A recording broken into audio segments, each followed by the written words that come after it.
Return सीधे तौर पर धन्यवाद देते हुए देवेंद्र फडणवीस को कह रहे हैं बड़ा दिल उन्होंने दिखाया है कि सीएम की पोस्ट कोई सैक्रिफाइस नहीं करता, सीएम पोस्ट कोई कुर्बानी नहीं देता है।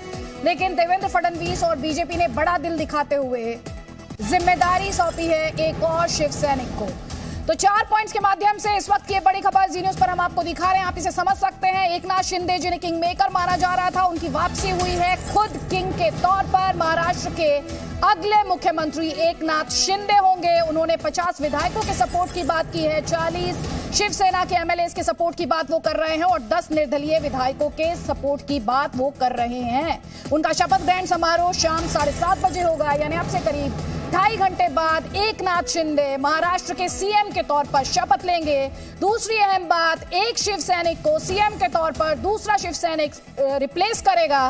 तो उद्धव ठाकरे शिवसेना से अब उनका जो रिप्लेसमेंट है वो भी एक शिव सैनिक है। और उद्धव ठाकरे ये बात कह रहे थे कि अगर मुझे एक शिव सैनिक रिप्लेस करता है, अगर एक और शिव सैनिक महाराष्ट्र का सीएम बनता है तो उन्हें खुशी होगी।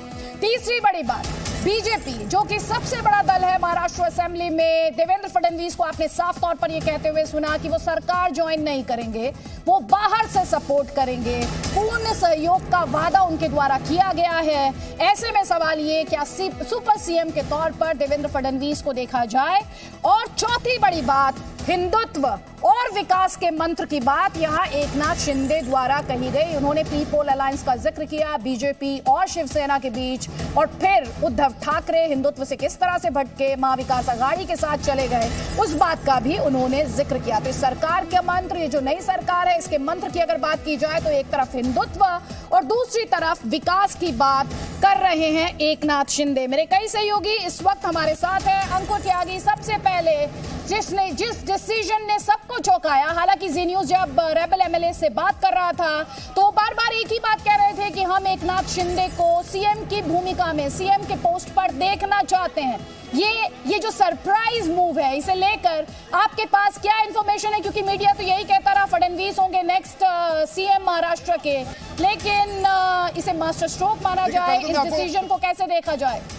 पहले तो मैं आपको नजारा दिखा देता हूं। एकनाथ शिंदे जो थोड़ी देर के बाद मुख्यमंत्री बनने जा रहे हैं महाराष्ट्र के, उनका काफिला देवेंद्र फडणवीस के साथ ही अभी इस वक्त राजभवन से बाहर निकलता हुआ दिखाई दे रहा है। ये लेटेस्ट अपडेट हम आपको दिखा रहे हैं, तस्वीरें हैं, पूरा काफिला आपको यहां से निकलता हुआ, राजभवन से निकलता हुआ दिखाई दे रहा है। अब आप बात करेंगे उस सरप्राइज की जिससे जितने भी राजनीतिक पंडित हैं उनका अंक गणित बिगाड़ दिया है। अभी तक इस बात का अंदाजा भी नहीं लगाया जा रहा था। बार बार कल से जो देवेंद्र फडणवीस हैं उनके उस पुराने बयान को याद किया जा रहा था, मैं पुनः येईल, यानी मैं दोबारा आऊंगा, लेकिन किस तरीके से आऊंगा, उनकी एंट्री कैसे होगी एज ए मुख्यमंत्री, तो उससे भी ज्यादा क्या देवेंद्र फडणवीस केंद्र जाने की संभावना है? क्योंकि ये बहुत अप्रत्याशित फैसला हमने देखा। इस बारे में मैं कोई टिप्पणी नहीं कर सकती, पर जरूर उनके बारे में अच्छा ये अप्रत्याशित फैसला मानती हैं आप? ये पार्टी का चलिए देखिए, पंकजा मुंडे हैं। पंकजा जी चलिए, अभी बातचीत कर रही हैं, पर जिस तरह से ये केंद्र के नेताओं द्वारा ये फैसला लिया गया है, इस बात की ठीक है, बाहर आ जाओ। मेरे सहयोगी अश्विन पांडे को आप सुन रहे थे, वो कह रहे हैं कि अप्रत्याशित फैसला, जाहिर तौर पर हर कोई लगातार ये स्पेकुलेशन कि देवेंद्र फडणवीस सीएम होंगे, लेकिन देवेंद्र फडणवीस ने जिस तरह एकनाथ शिंदे के नाम का ऐलान किया, एकनाथ शिंदे जिन्हें किंग मेकर कहा जा रहा था, वो खुद ही किंग साबित हुए। 50 विधायकों के सपोर्ट की उन्होंने बात की।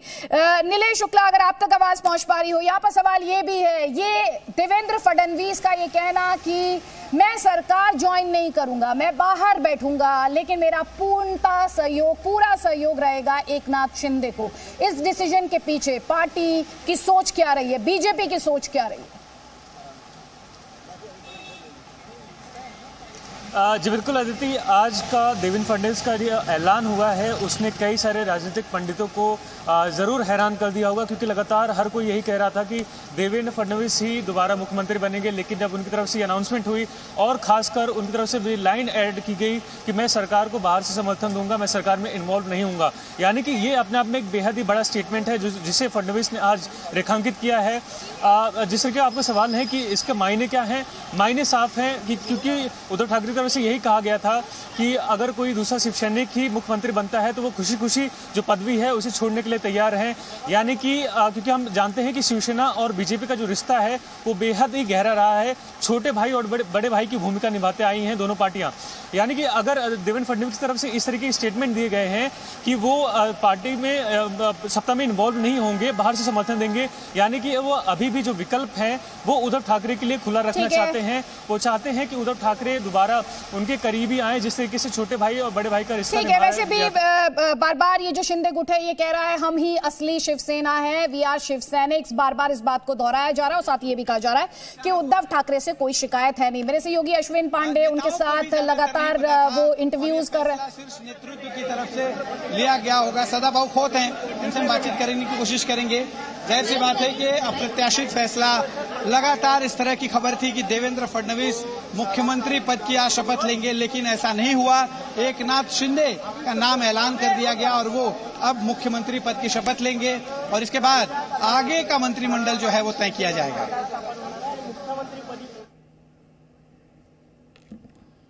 अश्विन, यहाँ पर क्या ये वजह साफ हो पाई है? आप लगातार वहां पर जो लीडर्स हैं उनसे बात कर रहे हैं। देवेंद्र फडणवीस का सीएम ना बनकर एकनाथ शिंदे को सीएम बनाया जाना, और आज याद दिलाना जरूरी हो जाता है जब ये प्री पोल अलायंस बीजेपी और शिवसेना के बीच टूटा था तो सीएम पोस्ट की वजह से टूटा था, क्योंकि उद्धव ठाकरे सीएम पोस्ट की मांग पर अड़ गए थे। आज एक और शिव सैनिक बीजेपी के साथ और वो शिव सैनिक सीएम की भूमिका में। इनसे बातचीत करेंगे। सदाभाऊ जी, ये बताइए कि जिस तरह से ये पूरी स्थिति बनी हुई थी, देवेंद्र फडणवीस मुख्यमंत्री बनने की संभावना थी और यही मुख्यमंत्री पद को लेकर लड़ाई हुई और 2.5 साल मुख्यमंत्री का पद जो है शिवसेना मांग रही थी वो नहीं दिया गया और दोनों पक्ष अलग हो गए। और अब 2.5 साल जब शिवसेना ने मुख्यमंत्री पद दोबारा सागर बंगले पर पहुंच चुके हैं, वो सागर बंगला जहां पर अभी थोड़ी देर पहले देवेंद्र फडणवीस और एकनाथ शिंदे की मुलाकात हुई थी। अब जब शपथ की खबरें हम सभी के बीच हैं, जब पता चल चुका है कि एकनाथ शिंदे ही मुख्यमंत्री हैं राज्य के, तो अब वो दोबारा फडणवीस के जो निवास स्थान अब तक था सागर बंगला, वहां पर पहुंच चुके हैं। और आप देख पाएंगे कि किस तरीके से वही कॉन्वॉय जो अब से थोड़ी देर पहले यहाँ से निकला था, राजभवन पहुंचा था, जहां पर ये प्रेस कॉन्फ्रेंस की गई फडणवीस की तरफ से, एकनाथ शिंदे की तरफ से। अब वही कॉन्वॉय वापस दोबारा यहाँ सागर बंगले पर पहुंच चुका है। हमने देखा किस तरीके से उसी व्हीकल में जिसमें एकनाथ शिंदे और फडणवीस एक साथ बैठे नजर आए थे, वही कॉन्वॉय दोबारा सागर बंगले पर पहुंच चुका है। क्योंकि हमें जिस तरीके से समय बताया गया कि 7:30 बजे हम पार्टी के साथ चलने वाले लोग हैं। हमने देवेंद्र जी का नेतृत्व सभी लोगों ने माना है, तो वो जो निर्णय ले गए वो सही निर्णय लेने वाले हैं, हम उनके साथ हैं। क्या देवेंद्र फडणवीस अब केंद्र में जाने की उनकी तैयारी है या इस तरह का कोई संकेत, अब चूंकि मुख्यमंत्री नहीं रहेंगे वो महाराष्ट्र का जनता का सेवा करते रहेंगे। मुझे लगता है ये सरकार के ऊपर निगरानी रखकर वो अच्छा विकास को चलना देने का काम वो करेंगे। उनके मार्गदर्शन में सरकार चलेगी। चलिए, बहुत बहुत शुक्रिया। सदाभाऊ खोत हैं, उनका कहना है कि महाराष्ट्र में ही देवेंद्र फडणवीस महाराष्ट्र की जनता का सेवा करते रहेंगे और उन्हीं की मार्गदर्शन में ये सरकार चलेगी। मैं कोशिश करता हूं और किसी नेता से बातचीत करने की। चलिए, यहाँ पर हैं, खाली कराना का कैमरा सजा है रे।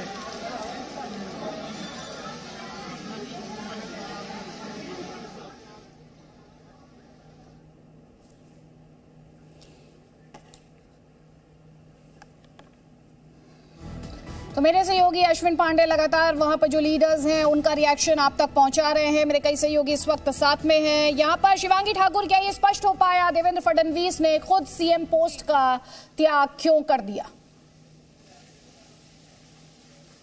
देखिए अदिति, दो बातें हमें समझनी होगी। पहली बात ये कि खुद उद्धव ठाकरे ये बात कह चुके हैं बार बार कि अगर मुख्यमंत्री शिवसेना का बनाया जाए तो मैं अपना इस्तीफा दे दूंगा। हालांकि उनको इस्तीफा देना ही पड़ा है और देखिए मुख्यमंत्री भी शिवसेना का बना है, लेकिन ये मास्टर स्ट्रोक है। एकनाथ शिंदे के यहाँ पर मुख्यमंत्री बनने से जो जितने भी कार्यकर्ता हैं शिवसेना के जो नाराज चल रहे हैं एकनाथ शिंदे गुट के इस बगावत से, कहीं ना कहीं उन्हें खुशी होगी, क्योंकि सरकार किसी की भी बने, मुख्यमंत्री तो एक बार फिर से शिवसेना का ही बना और यही अपील तो लगातार उद्धव ठाकरे भी कर रहे थे। जी बिल्कुल, ये मास्टर स्ट्रोक है या फिर इसके पीछे कुछ और स्ट्रेटेजी है, ये अपने आप में आने वाला वक्त बताएगा। कई खास मेहमान हमारे साथ हैं, हमारे साथ सांसद राकेश सिन्हा जी हैं। राकेश जी, ये बलिदान, ये त्याग, ये किस लिए, ये त्याग क्यों, ये सैक्रिफाइस क्यों? देखिए, जब राष्ट्र का हित होता है और लोकतंत्र को बचाना होता है तो पद और प्रतिष्ठा का महत्व नहीं रह जाता है। महाराष्ट्र घुटन में जी रहा था। घुटन सिर्फ इस बात का नहीं था कि वहां प्रशासन कुप्रशासन था।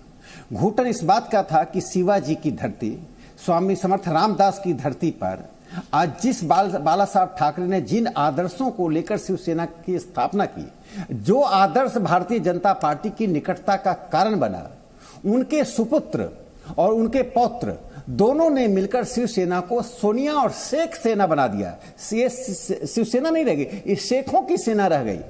जिस प्रकार से सेकुलरिज्म के नाम पर महाराष्ट्र, जिस प्रकार से महाराष्ट्र प्रशासन के नाम पर देश के भीतर एक देश बनता जा रहा था, और आप देख रहे हैं कि देश में किसी भी हिस्से में किसी व्यक्ति को वो समन भेज रहे थे, वहां की पुलिस का दुरुपयोग कर रहे थे।